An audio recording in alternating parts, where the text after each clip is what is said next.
I want to start with a night, not a nice one, not the balcony sunset you've seen in every video about people like me.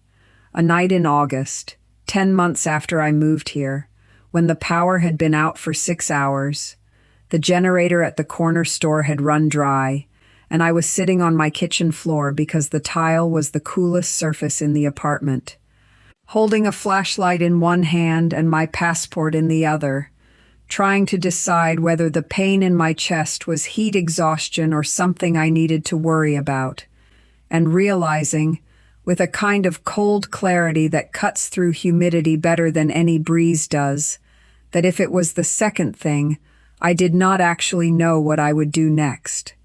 That is not a scene you see in the videos. I know, because I watched dozens of them before I left.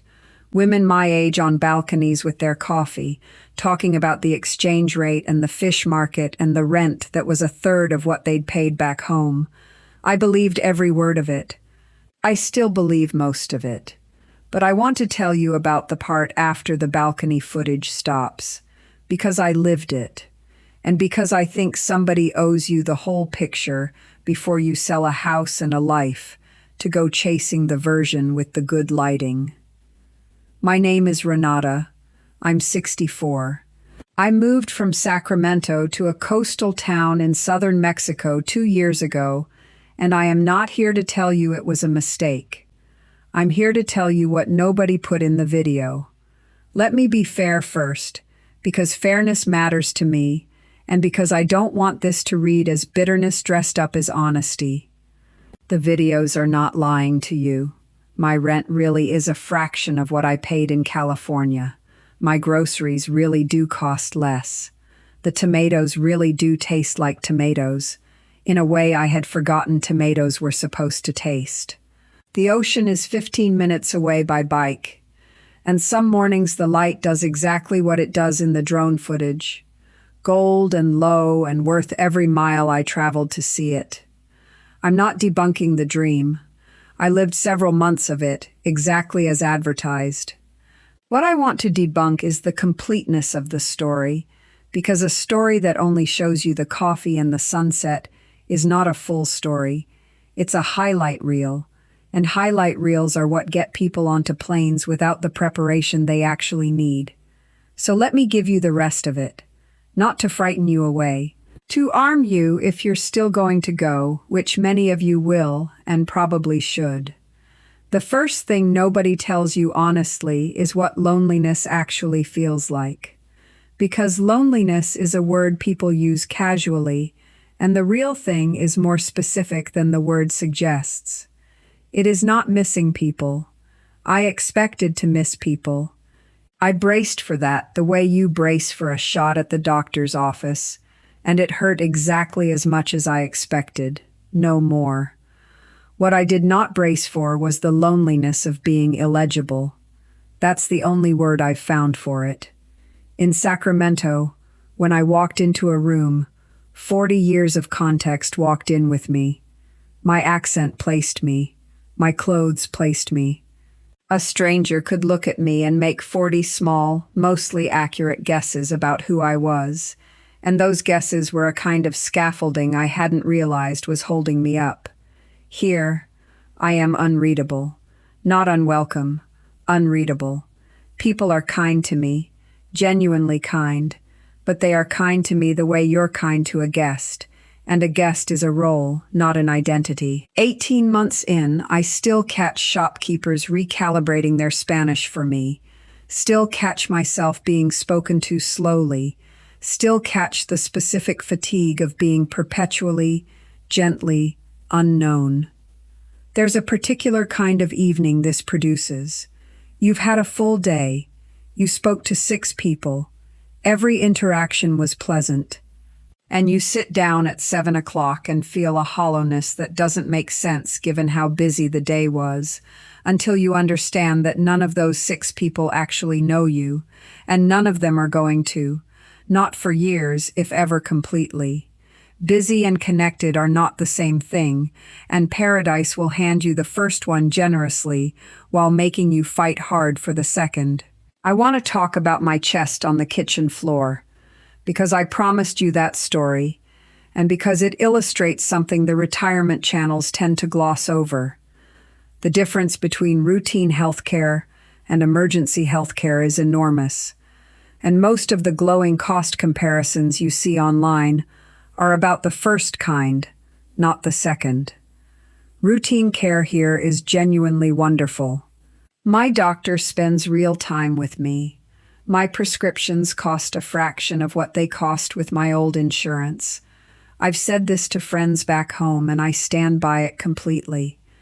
But the night my chest hurt, the nearest hospital with a cardiac unit was 90 minutes away, on roads that are unlit, and during rainy season, occasionally impassable.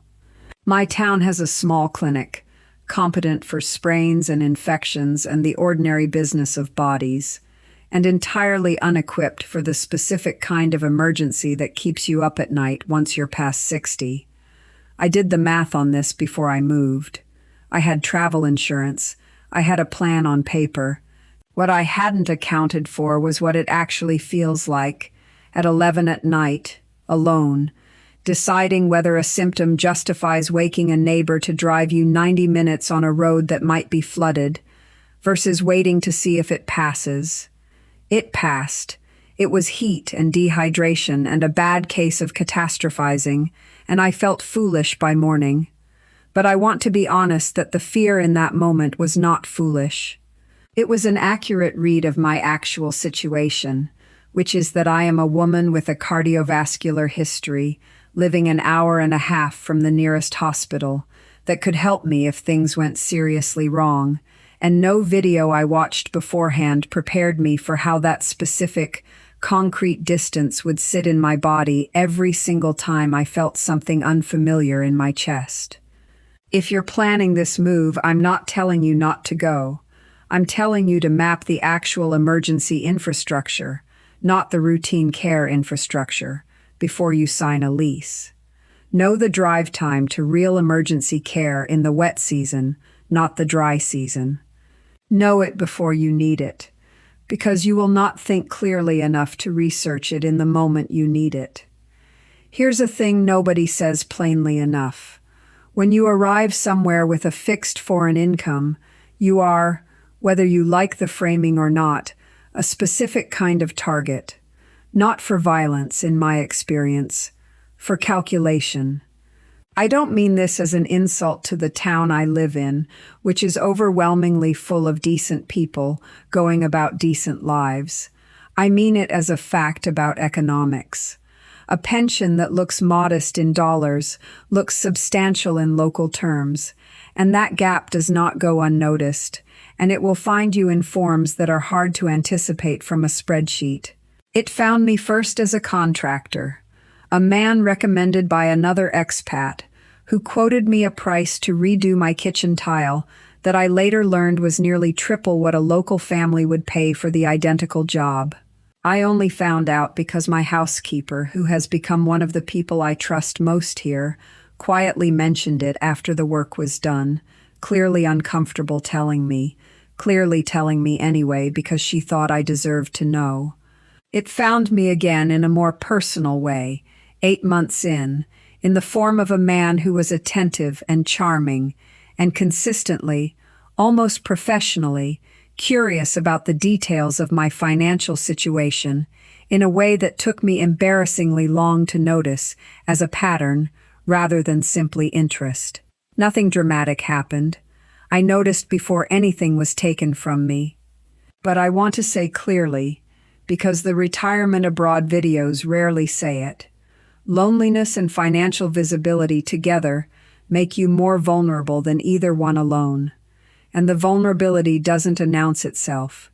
It arrives disguised as warmth, because that is a more effective disguise than any other kind. I'm not telling you to be paranoid. I'm telling you that the version of yourself who is starved for connection in a new place is not your most clear-eyed judge of character, and you should build in outside checks. A friend back home who reviews any financial decision before you make it. A local friend who has no financial stake in your choices, specifically because you will not always trust your own read in the moment, and you shouldn't have to. There's a financial spreadsheet everyone makes before this kind of move. Rent, food, insurance, utilities. Nobody makes the other spreadsheet, the one with the emotional line items, and the biggest one on mine, consistently, unpredictably, is guilt. My son had his first child 14 months ago. I have met my granddaughter twice, for a total of 19 days, across a distance that costs over $1,000 and 20 hours each direction. I found out she'd started walking through a video clip 3 days after it happened, sent with love and no accusation, and I sat with my phone in my hand, feeling a specific grief that has nothing to do with money and that I had not adequately priced into my decision. My mother is 89. She is, as of this recording, healthy, sharp, and living independently. And I am aware every single day that this sentence has an expiration date I cannot predict, and that when it expires, I will be a plane ride and a scramble away from a moment I will not be able to get back. I made my decision with my eyes open about the distance. I did not make it with my eyes open about what the distance would cost emotionally on an ordinary Tuesday, watching a video clip of a first step I wasn't present for. This is the part the testimonials skip most consistently, I think because it's the hardest to package into a number. You can show someone a rent receipt. You cannot show someone the specific weight of missing a grandchild's first steps by 3 days, and a 10,000-mile distance you chose yourself, for reasons that were good reasons, and that do not make the weight lighter. I want to talk about the practical disasters too, because they matter, and because they compound the emotional ones. My first rainy season, a storm knocked out power for 4 days and flooded the ground floor of the building next to mine, badly enough that the family living there lost most of their furniture. My own apartment was fine, structurally, but I spent those 4 days with no refrigeration, no internet, spotty cell service, and, this is the part that surprised me, a genuinely frightening sense of how far I was from anyone who was specifically responsible for me. Back home in a disaster, there is a system. Here, in my town, in that storm, the system was largely your neighbors, and your neighbors, however generous, are not obligated to you the way a spouse or a grown child or a next-door sister is obligated to you. They chose to help. I am deeply grateful they did. But gratitude for a kindness is not the same as security and a guarantee, and 4 days without power taught me the difference in a way no article ever could. I have since built real redundancy into my life because of that storm, a generator, stored water, a satellite messenger device that works when the cell towers don't, a written plan that 2 neighbors and my son all have copies of. I did not have any of that in year 1, because year 1 me believed the version of paradise from the videos, the one where the biggest inconvenience is a slow Tuesday at the bank. I want to say something uncomfortable, because I think it needs saying and because almost nobody says it. The community of foreigners you'll find in a place like this is not automatically a source of support. Sometimes it is the opposite. I have met wonderful people here from the United States and Canada and the UK, people who have become real friends, people I trust completely. I have also encountered a smaller but persistent subset of the expat community that runs on a specific corrosive habit: constant comparison and complaint, a kind of low-grade contempt for the place that is supposedly their chosen home, delivered at every gathering, about the traffic, the bureaucracy, the pace, the workers, in language that made me deeply uncomfortable and that I have since learned to simply excuse myself from. There is a version of expat life that curdles into something ugly if you're not careful. A life spent complaining, in a language the locals mostly don't speak, about the locals, From the comfort of an exchange rate that only exists because of an economic history, those same locals didn't choose either. I don't say this to lecture anyone. I say it because nobody warned me this subculture existed, and finding my way to the other kind of expat, the kind who arrived humble and stayed humble, took real deliberate effort and a willingness to walk away from easy company that wasn't actually good for me. Nobody mentioned to me how much the climate itself would become a management project. I am not young. Heat that I could shrug off at 40 sits differently on me now, and the adjustment took the better part of a full year, not the few weeks the videos imply. There were months I structured my entire day, every errand, every walk, around a 6-hour window before the heat became something closer to a hazard than an inconvenience. That's not a complaint about the place. It's a fact about my own aging body meeting a climate it did not evolve for, and it is worth knowing in advance rather than discovering through several miserable, disoriented afternoons, as I did. There's also a subtler physical toll that surprised me, the exhaustion of operating constantly in a second language. Even now, competent as I've become, there is a background tax on my attention all day, every day, that simply was not present in Sacramento. By evening, some days, I am tired in a specific way that has nothing to do with physical exertion and everything to do with the cumulative effort of translating my own thoughts, all day, into a language I did not grow up thinking in. Nobody mentions that fatigue in the retirement channels, and it is real, and it does not fully go away, even after years. I want to be careful here, because I think the honest answer is more useful than either extreme, and I distrust anyone selling you a story with no shadows in it. I do not regret moving.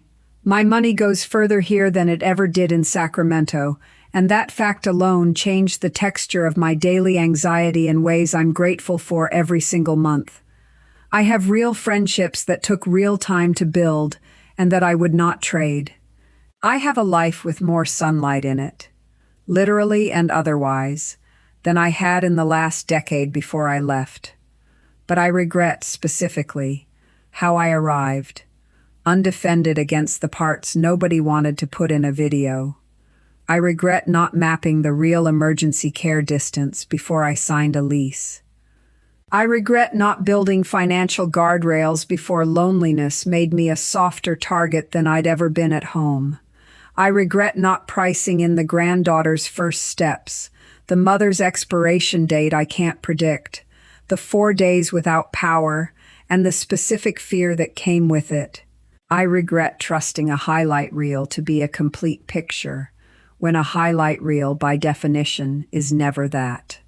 If you are watching this because you are close to your own decision, I am not here to talk you out of it. I am here to hand you the parts of the map the sunny videos leave blank. Go, if going is right for you, but go with the emergency room's real drive time written down. Go with a friend back home who checks your big financial decisions before you make them, not after. Go with a plan for the storm, not just a plan for the sunset. Go understanding that the loneliness is a specific, particular thing, and that community here will take longer to build than any video promised you, and will be worth it, eventually, if you're patient and careful, and a little bit skeptical of your own new charm as a stranger, in a place that finds you interesting mostly because you're new. Paradise is real. I live in a version of it most mornings. But it is not the finished, frictionless place the thumbnails suggest, and the people who tell you otherwise are not lying to you exactly. They are simply choosing, the way all of us choose, to show you the balcony and not the kitchen floor. I'm still here. I'm still glad, more days than not. I just wanted you to have the whole night, not only the morning after it.